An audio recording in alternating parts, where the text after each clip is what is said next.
بسم اللہ الرحمن الرحیم بسم اللہ والصلاة والسلام علی رسول اللہ۔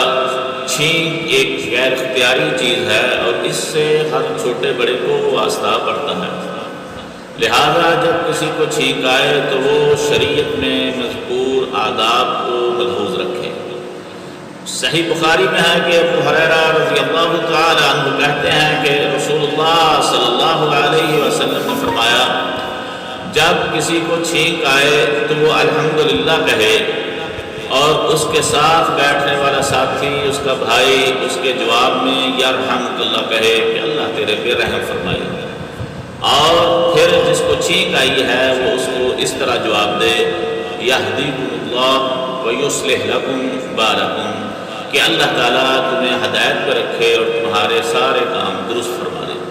اسی طرح سنن ابو داؤد اور سنن ترمذی میں ہے کہ ابو ہریرہ رضی اللہ تعالی عنہ کہتے ہیں کہ رسول اللہ صلی اللہ علیہ وسلم کو جب چھینک آتی تو آپ کپڑے سے یا ہاتھ سے اپنے چہرے کو ڈھانپ لیتے۔